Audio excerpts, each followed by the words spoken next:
This lecture will cover code injection.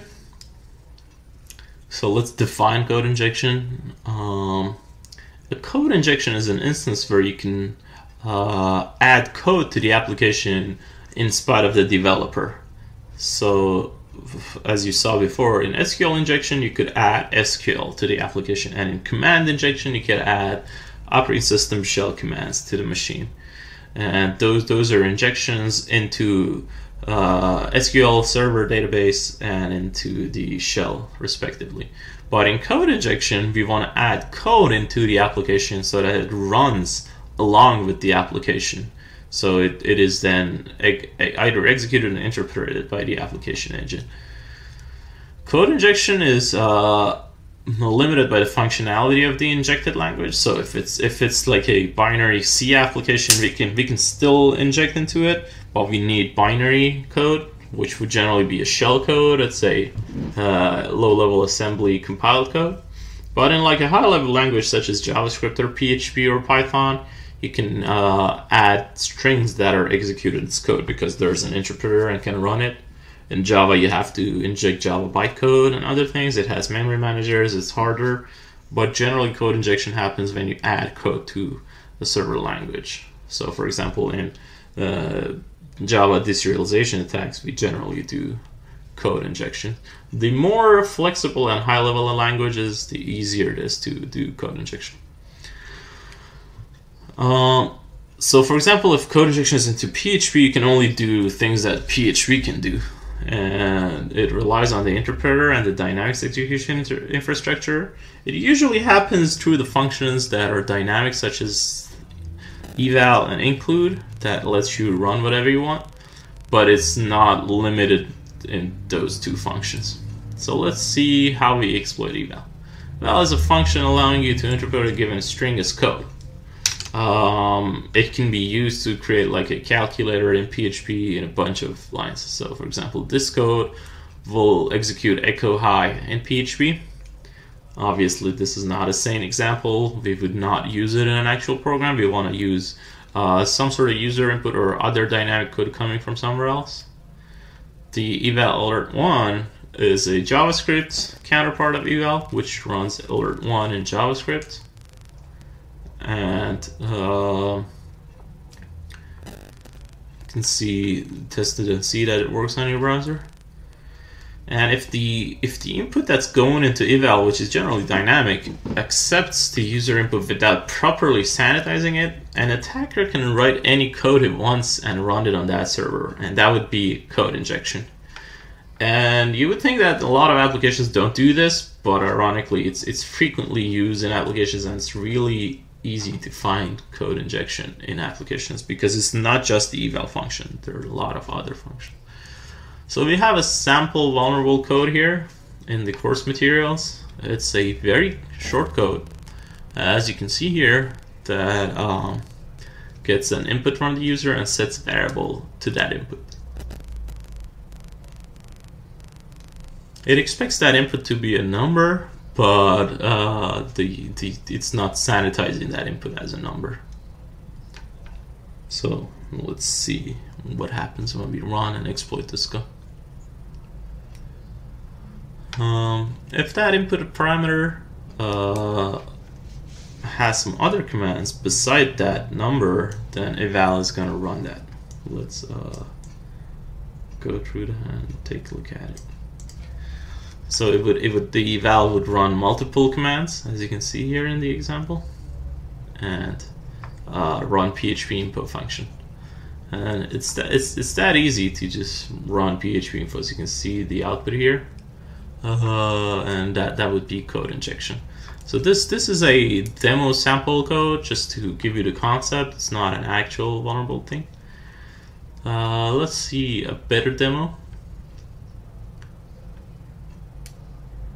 This simple code, you can see that is vulnerable to code injection. I'm gonna use it with a number and then a PHP info. See the eval PHP files here. That's a simple 3-line code, exactly as it was in the slide, and it expects to get a number through the arg parameter. So if I try it ABC, let's just like SQL injection show how it would look if it was outputting directly $X. You see that it's equal to ABC here. It's generating warnings, but the warnings are not shown here. So you see that the eval code is working properly. So let's change it to echo 1 and see that $X is equal to that and echo 1.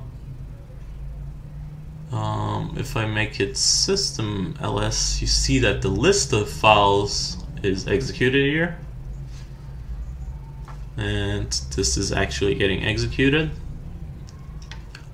because the input that we're sending to eval, the eval cannot distinguish whether it's coming from the user and it's a trusted source or it's multiple commands coming from the developer and it's the intended behavior of the application. So it's the duty of the developer to make it in a way that doesn't allow user input to execute arbitrary commands in there. So you see that this simple eval can be used to run whatever we want on the server.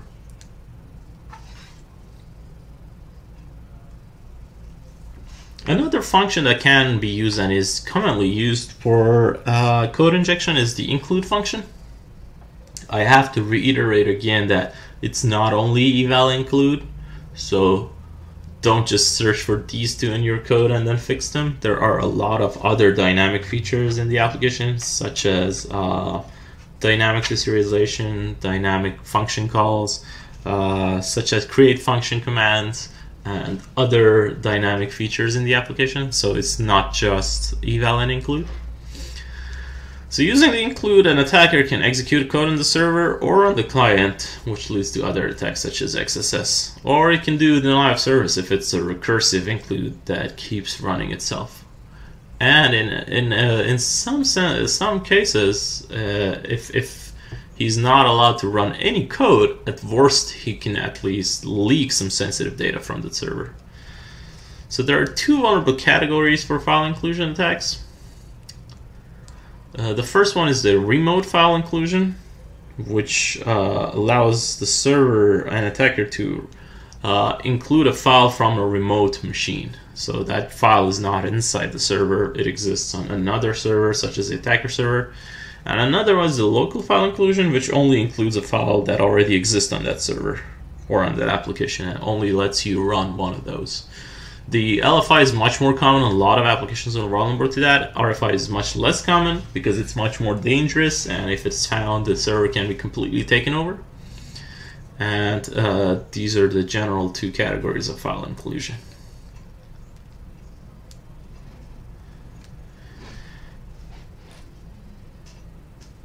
If LFI does not allow us to run any code, the worst thing that we can do is, the least dangerous thing that is still bad we can do is to extract some sensitive data, such as the passwords on the machine. In that case, the RFI and the LFI become RFD and LFD. Instead of inclusion, we use disclosure, because the injection allows us to disclose a remote file or disclose a local file. So this is the least impactful case of inclusion.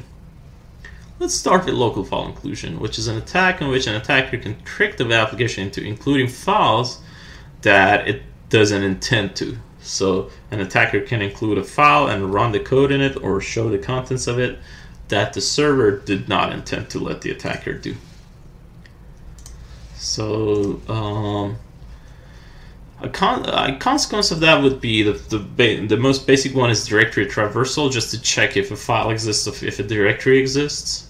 It can lead to disclosure of sensitive information inside file, and in worst case it can result in remote code execution, which is complete server takeover. So this is a simple vulnerable page. It's a 2-line code. This is just for demonstration purposes. Some applications are like this, but not all of them. So the problem with this is that it doesn't check the input that it gets. It just includes that inside the modules folder. The good thing about it is that it doesn't let you run absolute addresses, so you can't just provide a file that's etc pathwd, because it is concatenated to the modules folder, so you have to first traverse the directory and figure out where you are and where the files are before landing a complete LFD or LFI. So it's not absolutely vulnerable, but still vulnerable. If it had if it has a prefix, if it had a postfix to the files value, it would be much harder to exploit it. But what happens if this case, if we do this? You would say that the etc pathwd might not be in that folder, but it's easy. We just check it with a different number of /slashes. We just keep adding and removing /slashes until we find that actual file and get access to it. So this is how such a vulnerability would be exploited. And because the file is not postfixed with a extension such as .php, then it means that it allows us to LFI or LFD any file on the server. There's no subset of files that are limited by the extension. A remote file inclusion is pretty similar to a local file inclusion. The difference is that instead of choosing from a limited set of files on that server, it allows us to download a file from a remote server and then run it, which is very powerful. Lets us run any shell or any executable on that server. It obviously can lead into sensitive information disclosure. It can lead to cross-site scripting, because these attacks are subsets of each other. Because if you can do control server takeover, you obviously can take sensitive information out, and you obviously can do cross-site scripting on the users, because you can change the behavior of the application completely. So the worst case scenario for a server and the best case for an attacker would be the remote code execution, which is generally a PHP or another shell being run on that server. So in PHP, to enable RFI, the PHP configuration, which is allow URL fopen, should be enabled. The allow URL include, which enables us to include from remote machines. This is disabled by default, but in this example, it's included with .php file. But because the remote is enabled, we can just create a .php file on a server that's actually a text file, not a PHP file. So if we include a evil.site/backdoor.txt file, then we can actually add a question mark to the end of it to ignore the .php, or we can actually put a PHP there that outputs the text. So in both cases, we can actually send the file to the server and have it run there. So the most simple case of doing this is to disable PHP handler for that particular evil site, and then have the PHP dump its content as a text file. Let's see a demo of file inclusion in non-vulnerable application.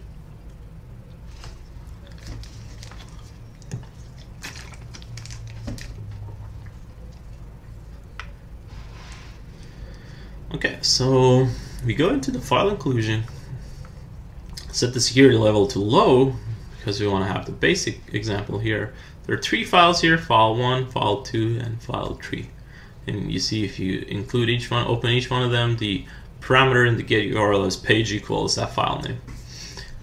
So let's take a look at the source code. You see that it's just a single line. It gets the get page parameter, and then it gets included. So if I set this to http://google.com, you see that it brings the google.com page for me. So it's a very basic example that's vulnerable to everything.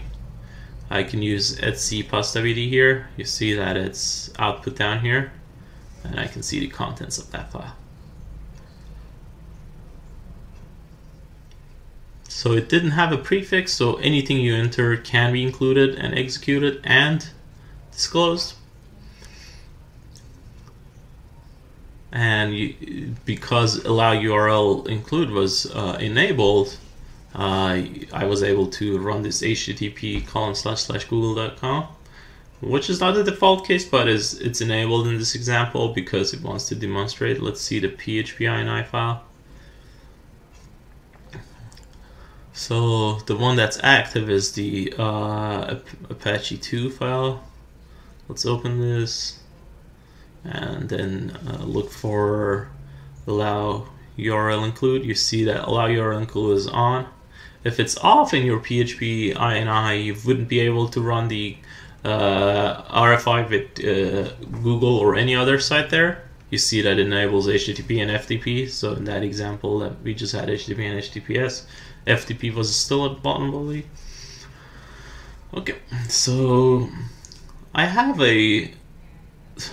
another server here on this machine that running on localhost with the IP address of 1.2. So I have two virtual machines here. One's 1.2, one's 1.5. I want to include something that is coming from that other site. So I'm gonna create a backdoor in the .2 server. Put a backdoor in there. PHP echo $get order system of $get let's get a request so that everything handles, and cmd. So this is my backdoor. It's gonna end here. Quit and save this file. And this file is accessible from 192.168.1.2/backdoor.txt. You see that this file is available from there.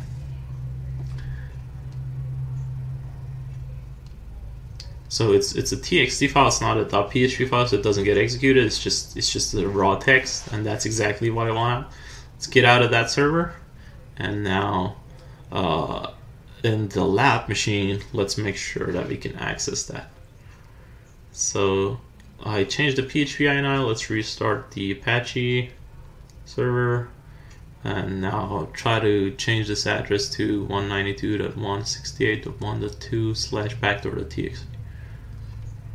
So you see that it got executed because you see no errors and nothing. So I should be able to provide the command here, such as ls. Let's see. Yeah, I already had a command. Okay, so you see that the list of files are down here. The important thing about this RFI is that it doesn't leave any trace on the server. I've not actually created that backdoor file on the server. It's directly getting fetched and executed from my remote server. So if I clear the logs of Apache that shows this URL, or even like just destroy that URL so it's not available anymore, no one will know what sort of code was executed on this server. So I can do whatever I want without leaving any trace. So you can see here that an RFI vulnerability is very, very dangerous, and it doesn't really leave much forensics evidence for someone to follow up later and figure out what happened to the server. Especially if you delete the logs of that server. An LFI example of this would be just leaking etc/wd or running a PHP file that already exists on the server. It's much less impactful, but in the long run, it would eventually result in the same thing because it lets you run arbitrary code that already exists on the server, and you can create gadgets based on those.